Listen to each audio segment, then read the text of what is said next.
What started as $25 ugly nightstands turned into a full transformation involving power tools, advanced modifications, and plenty of time, all to replicate the look of $1,800 West Elm Quinn nightstands.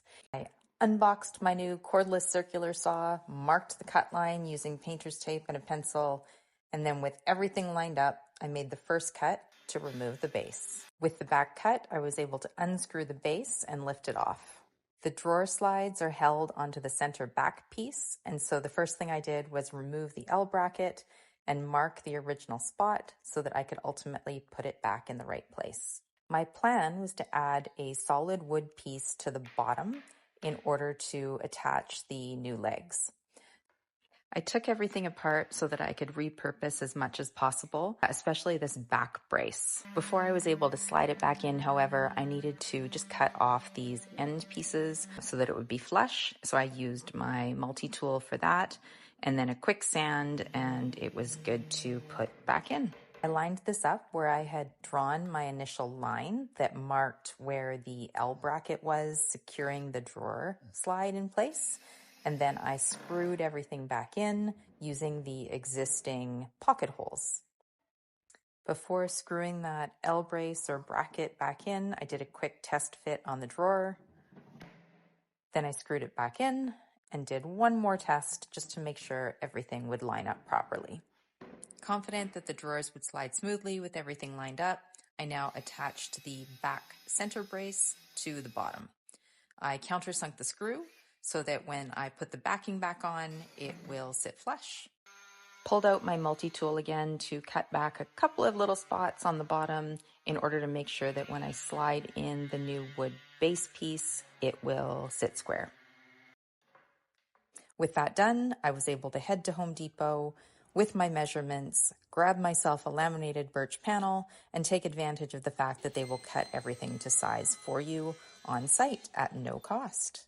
Grabbed myself some corner brackets so that I could secure the bottom piece back into the sides to make sure that the base was structurally sound.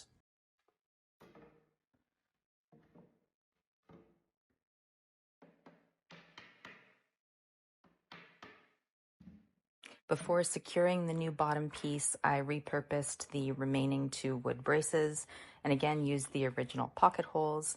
This makes sure everything stays strong and aligned.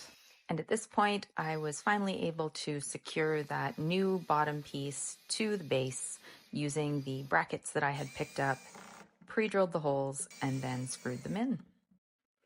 Now this is strong and sturdy and ready for new legs. To modernize the shapes of the tops, I used my circular saw again and cut the edges off to align with the sides. I'm using a saw jig here to make sure that I cut evenly and straight. It helps line things up a little bit. You can see I made a few wobbles, but that's okay. We'll be able to sand that out. I did the side on each nightstand. Then I modified the distance for the jig to cut off the other side, and then finally modified the distance or spacing for the jig to cut off the front pieces as well. The drawers had this really dated trim, so I pried it off using my hammer and a putty tool. I find this works really well. It's an old one I keep just for this purpose. And then I just pried it off with my hammer. It's plastic, as you can see. After prying off all the molding, I was left just with a couple of nails still in the front, so I pulled them off using a set of pliers. After that, I sanded everything smooth and got ready to add my fluting. For the fluting, I used this roll of bamboo. First, I measured the height of the drawer fronts and then made the cuts with my miter saw.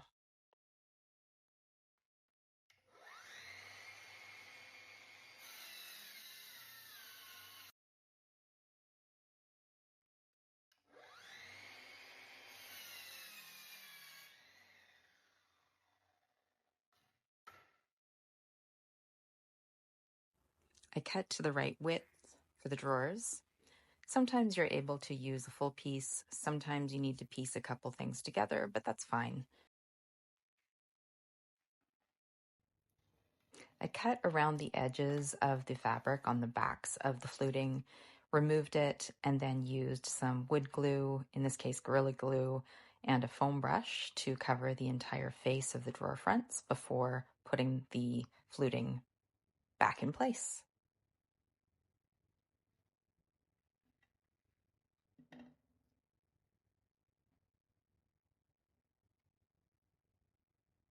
I like to flip the drawers over so that the face is down on a flat surface, and then use a weight. Let it sit overnight to make sure that it is nice and dried and secured. Sometimes, like in this case, the edges are a little bit lifted, so I used my pneumatic nail gun to secure them in place.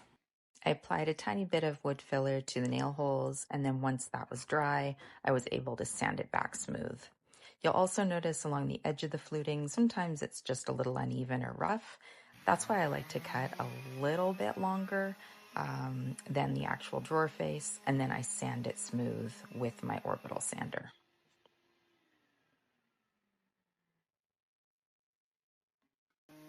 Because I was going to go a little bit darker with the fluting on the fronts of these drawers, I sanded the finish back and then made sure I got right down to raw wood.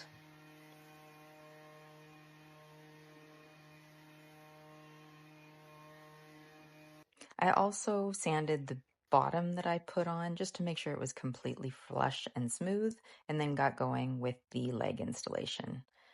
I put the legs in place and then marked all of the screw holes with my pencil so I'd know where to drill. Pre-drilled the holes.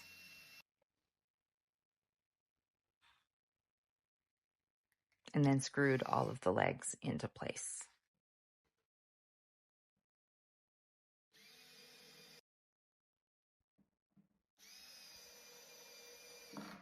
When I cut the sides down, it exposed the particle board, so I used some Bondo to fill some of that, as well as some of the rough cuts that I had made.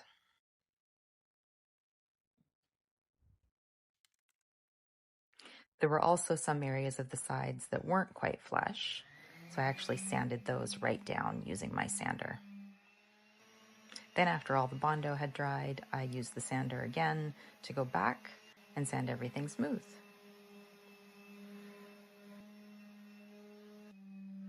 I've got this quick connect system that I find super handy when I need to switch back and forth between sanders. I'm moving over to my rectangular festival sander here because it makes it way easier to get into corners and edges like this. In this particular case, I actually grabbed my carbide scraper as well to scrape off some of that Bondo in there. And then everything was pretty smooth, but I could still see some spots in the particle board that weren't quite filled, so I went back in with wood filler and sanded that smooth as well.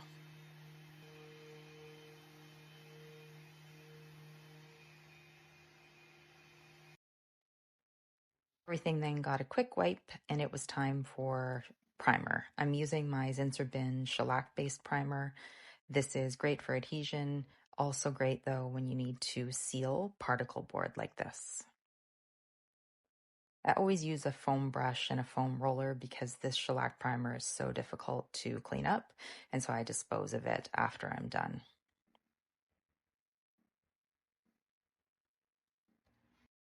I stained the fluting using Fusion Stain and Finishing Oil in Walnut.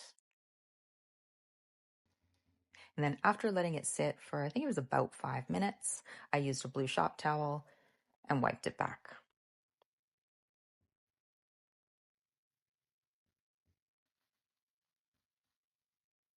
With the primer dry, I gave it one more quick sand, noticed a few more areas that needed filling again.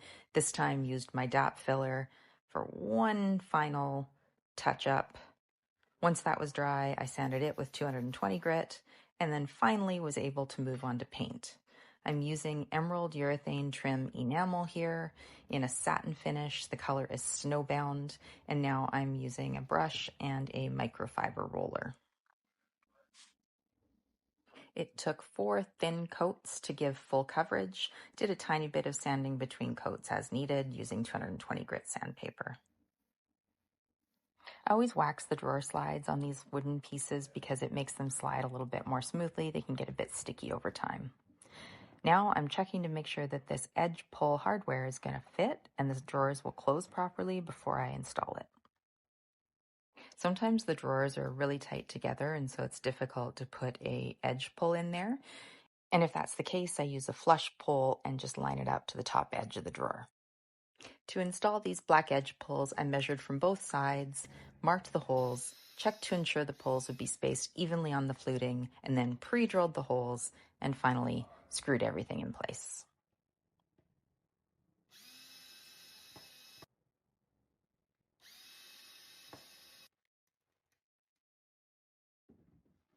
With the nightstands almost done, the last thing to do was reinstall the backing. I had to remove a couple staples with my pliers, then secured the backing in place with some finishing nails and my hammer.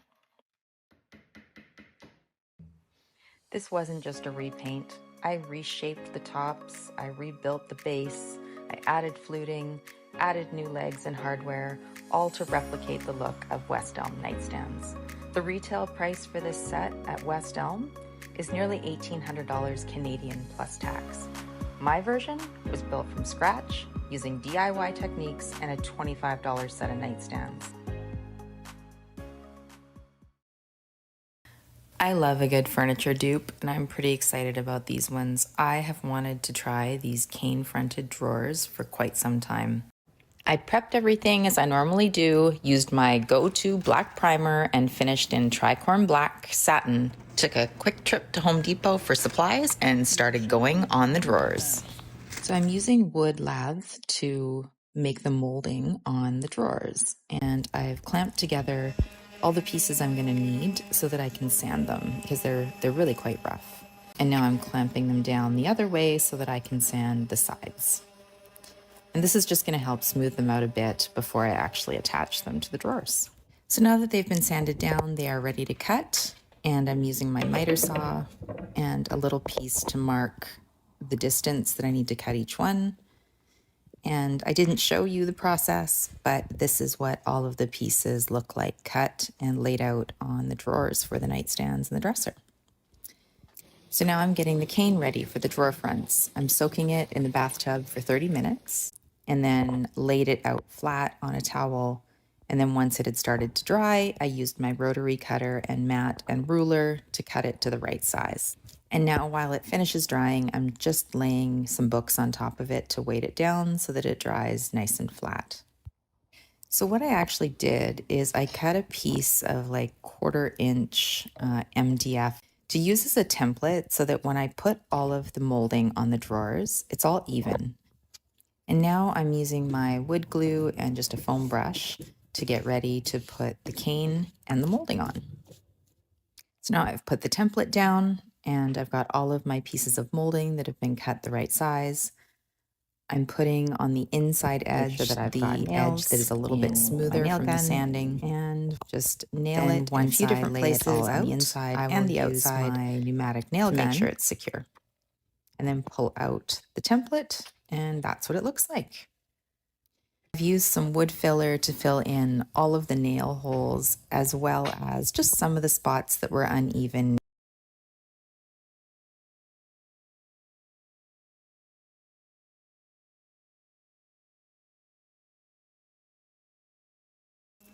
And once the wood filler is dried, I'm sanding it all down nice and smooth, and then going back over the edges.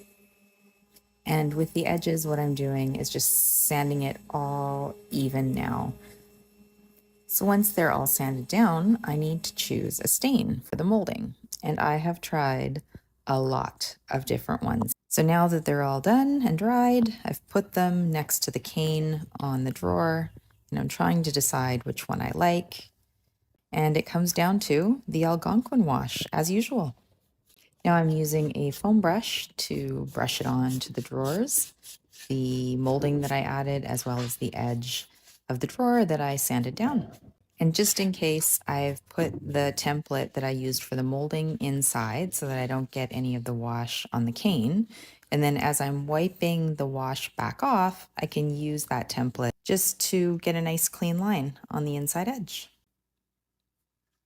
And now for my last step for the molding, what I'm doing is just adding a little bit of wax for protection over the wash and to give them a little bit of a smooth feel. And this is what all 8 of the drawers, 4 for the dresser, 2 for each nightstand, look like now. After that, I finished it off with new legs and hardware because that's what really makes the dupe work. I hope this video inspired you to take something basic and turn it into something designer. If you want that higher end look, but not the price, this is actually a really good starting point. It's easy to overlook IKEA, but with the right prep and the right finishes, it can look a lot more designer. The biggest issue is the surface, so let's start there. If you've ever worked with laminate or even thought about it, you're probably wondering, will paint actually stick to this? I wasn't convinced either until I found the right primer. But before that, prep still matters. First, I'm cleaning everything with my Fusion TSP alternative. Before sanding, I take care of a few quick repairs on the back and on the drawers. Nothing major, just tightening things up so everything's solid. It's helpful to have a few basics on hand for this: some tack nails, a hammer, wood glue, and some clamps. I also removed the hardware. I'm planning to reuse it, and I'll be adding new legs as well. More on that later. And to give that primer something to really grip onto, I'm scuff sanding the surface with 220 grit sandpaper.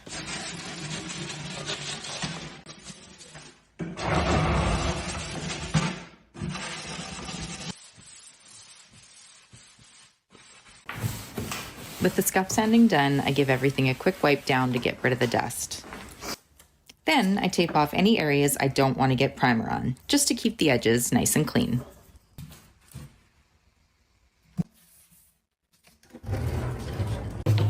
Now I'm moving on to my bonding primer, and this is what makes all the difference.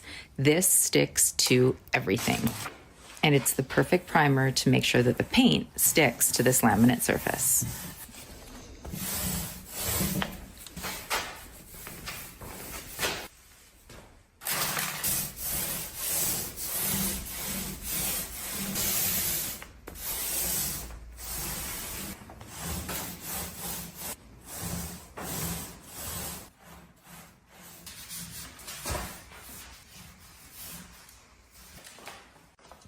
Time to move on to paint. And if you're wondering if you can get a smooth finish even without a paint sprayer, well, this is how I do it. I'm using a cabinet grade paint here, something that levels really nicely, and I'm going with a soft, warm white, something that leans a bit more high end. Just a foam roller and brush is all I use, and it gives such a smooth finish, doesn't require a top coat. This is Sherwin-Williams Emerald Urethane Trim Enamel. The color is Snowbound in a satin finish.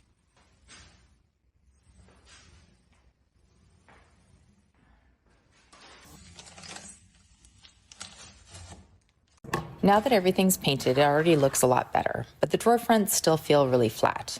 And that's usually what gives IKEA dressers like this that more basic look. So how do we take something like this and make it feel a bit more like a designer piece? This is where I want to add some texture and break that up. I'm using paintable wallpaper with a subtle weave pattern and cutting each piece to size, and then applying spray adhesive to both the drawer and the paper to ensure there's a strong bond.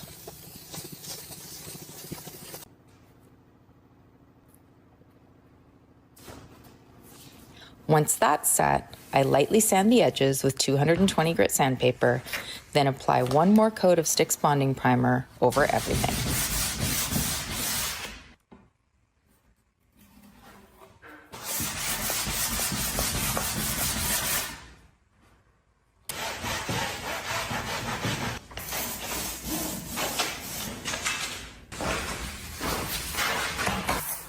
Then I paint everything in a creamy neutral. I'm using Sherwin-Williams Agreeable Gray because I have it on hand, and a light walnut stain over top of that to bring out the texture. I use a chip brush to brush it back and forth both directions and create more of a woven look. And this is where it starts to feel a bit more like that West Elm-Raffia look.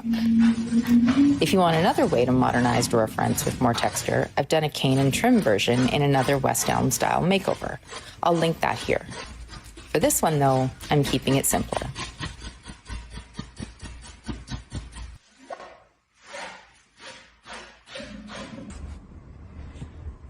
The final step for these drawer fronts is a top coat. I'm using a varathane polyurethane to seal in the water-based stain.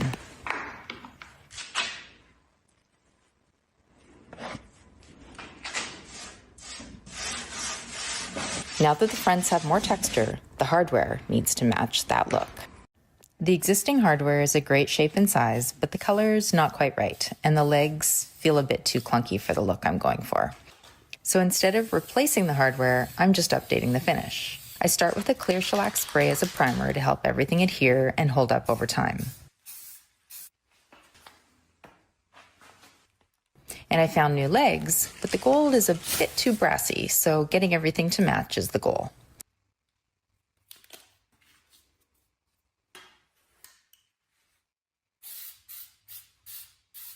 Then, by spray painting both, it brings everything into the same tone so it feels cohesive, elevated, and intentional.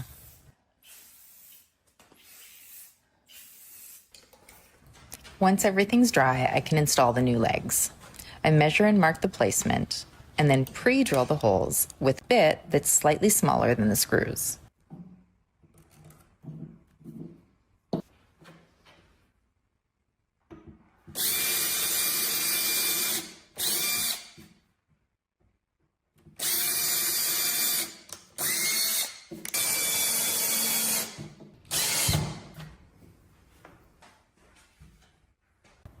With the legs securely in place, I can get back to the drawers.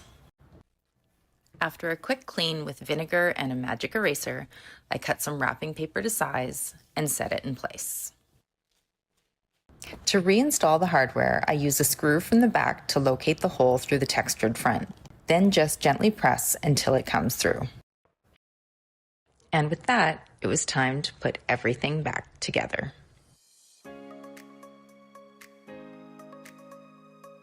The structure here is a great base for a more modern designer look.